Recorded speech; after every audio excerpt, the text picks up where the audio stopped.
We're back to the Neil Haley show, and I again talk about the Naval Academy. That's an interesting thing I want to start out with. My guest, the CEO of Minno, is going to talk. I'm going to talk Naval Academy first. Erick Goss. Erick, thanks for stopping by. And the thing that just gives me reminiscing is the Naval Academy, and the reason that fact is my father passed away 3 years ago. He graduated in Naval Academy in 1949, second in his class, went to MIT, all the different things. He's brilliant, genius. Not like myself, but I guess I'm a genius when it comes to interviewing people and coming up with the right questions. But just a powerful thing. And again, the Naval Academy. What did that teach you to help you as an entrepreneur today? Well, it was transformational for me and in my family's life. I was the first college educated male in my family, and we Oh my probably couldn't God. afford college without the Naval Academy. So I have a huge spot in my heart for the role that the military plays, not just in defending the country, but also in helping so many families just achieve different things in their lives, from college education to new careers. And so I wouldn't be able to do, most of the things I've been able to do without that start at Navy. And, I think one of the things that the academies are so good at is giving you so much to do that you have to learn that strategic failure. It's not so much what you're going to get done, but learning to prioritize and what you're not going to get done and what you're not going to be as good at. And so, it's an intense environment. As I say, it's a subculture because it's just not like being at a normal public university or non-service academy. And so, but just intensity, focus, discipline, and then just the value of camaraderie in that intense environment. There's the joke, misery loves company, and most of the time at the Naval Academy, there's a group of you that's miserable at the same time. And so you learn how to endure. But the other thing that was a big deal for me was I got involved with the Navigators and really learned all about Jesus and the gospel while I was there. And that was something that was completely new. And so, and I think about the friends I developed and how that informed actually a lot of what I'm doing today. I mean, it was transformational. So, think about specifically enough what you take in the military and learning in the Naval Academy and be able to take that and whatever skill set you're taking to being a CEO and having leadership skills. Leadership is not the easiest thing in the world to have, to learn. And it's a process. And I guess and hiring the right people and stepping back in certain ways. That's a challenge as well, isn't it? Yeah, absolutely. I mean, the one thing that's so different about the service academies that I tell my friends who, like, when I had the opportunity to work at Amazon, and it was so interesting because when I was in the Navy and at the Naval Academy, leadership is in the air. Like, the key question is, will I follow him or her? That's really a question all the time you're asking. Will people follow me? Will I follow him? Will I follow her? When I got into the private sector, leadership wasn't in the culture. There's sort of a sense of people just showing up. And so there's really a leadership vacuum in a lot of organizations because that's not been built into the culture in the way that it's built into the military. Wow. Okay. So let's kind of talk about how you formed Minno. How did that happen? Yeah, so it's really a culmination of a number of experiences. So as I mentioned, I became a Christian at the Naval Academy. Even though I kind of grew up in the church, I really didn't know what that meant. Got involved with the Navigators.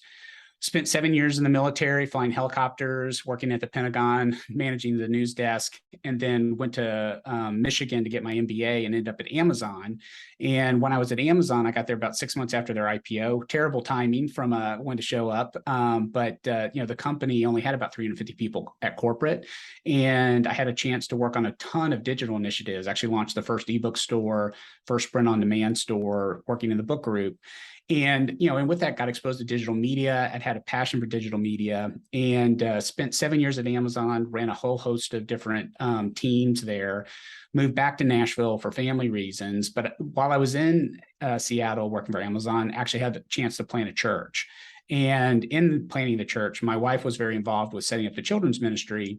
And what we recognized was the linkage between how what we were doing in the children's ministry was impacting the whole family. Because a lot of parents were new Christians. They didn't really know who Jesus was and what it meant to be a Christian. And so in a lot of instances, children's ministry is set up to help people who have elementary questions about the faith. And so I saw the kind of the strategic importance of what we were doing there. When I moved back to Nashville, I was a chief marketing officer for an e-commerce company just south of Nashville. and then had a friend approach me about, hey, would you be open to starting a company with me? And so we initially did some work with a gentleman by the name of Phil Vischer, who created VeggieTales. And he had a project called Buck Denver Ask What's in the Bible. And because of my e-commerce background, I helped with the commercialization of that, raise the capital for that. And we were outselling the entire Christian retail chain within like 90 days, primarily because like we knew what we were doing online because of my experience at Amazon. Wow. And in the process of that, families were saying, hey, we want more products like this. But then we had other creators like Phil saying, hey, I want to be able to sell products like Phil is on your, from your website. And so as we talked, there's supply and demand, and that generally means a platform. And you saw this migration to digital. And so all that said, hey, we need to create a platform where we could provide, where we can go get all these great titles that most Christian families don't know about. Right. But then also all these creators who are trying to figure out how to make money making Christian content, we could be a company that would facilitate that happening and create an economy around Christian content. And so, it really brings kind of, things that I'm passionate about: discipleship, advancement of the gospel, technology, marketing, pop culture, content creation, kind of all those things are melded together, which led to the formation of Minno today. Wow. So a lot of a process for that formation that happens.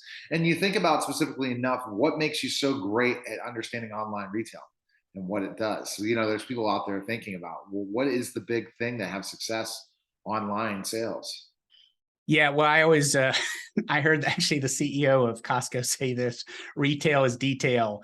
And I learned that at Amazon, that digital is detail. One of the most memorable experiences I had was we were sitting in all hands with Jeff Bezos, and we were launching Super Saver Shipping, which is basically providing free shipping for orders over $25. And it'd gotten out to the employee base that Jeff had actually been working on the copy.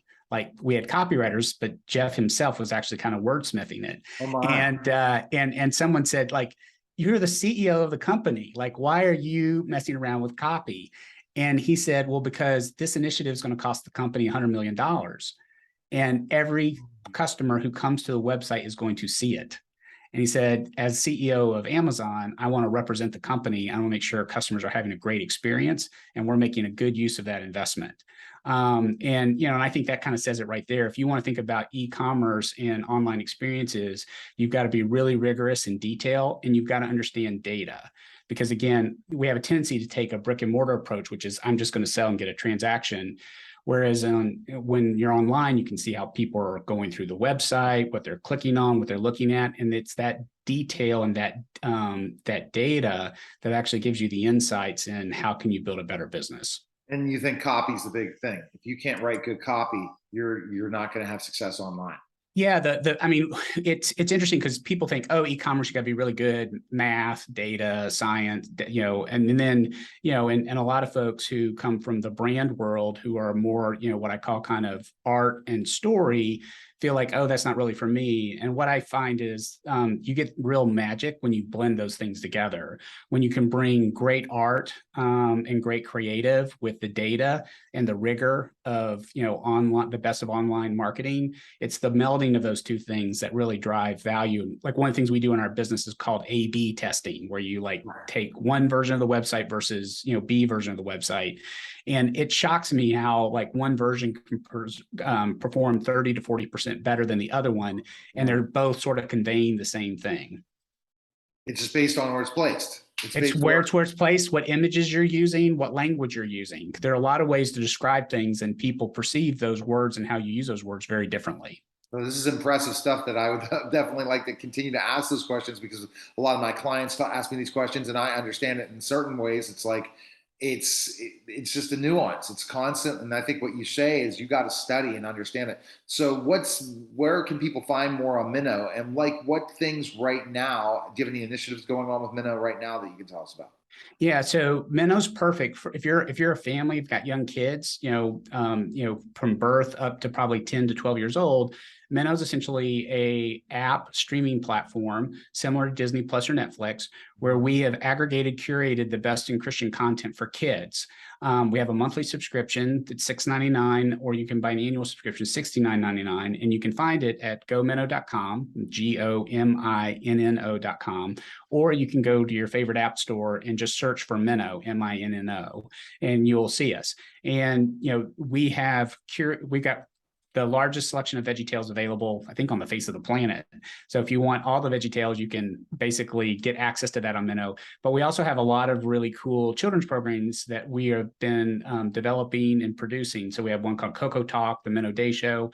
But then, we've got probably 10 different new shows that are in development and in production that will be released over the next 12 to 24 months. So super excited. And if you're a Christian parent and you're trying to protect your kids from, bad content, which there's a lot of bad content out there, or you're looking at, is there content that can help me just help my kids understand faith? And I want my kids to understand who Jesus is and what the Bible is. We've built our product to be the best place in the world for that to happen. Fantastic. And that's amazing to know what you've learned from working with Jeff Bezos. That's interesting. I mean, the mindset, when is that memoir coming out? That's what we're waiting on next, because especially the success of Minno and where you're going next for sure. And is there a place people can connect with you? Is it that's working? Yeah, people want to reach out to me. The best place is LinkedIn. So I'm connected to LinkedIn as soon as I get off this call. Yeah, sure. I'm pretty responsive on LinkedIn and monitor that pretty closely. All right, we appreciate it, Eric. Thanks for stopping by. Great information on Minno. This is what you guys have to study if you want to be successful online marketer and you want to look at specific things and see how you create a vision. He has a vision now. He learned from the best, took that education, took that vision from Amazon, brought it to something that's is showing God's love and bringing God's message to everyone. So I appreciate it, Eric, and thanks for stopping by. All right, Neil, appreciate it. All right, take care. You're listening and watching The Neil Haley Show, and we'll be back in just a moment.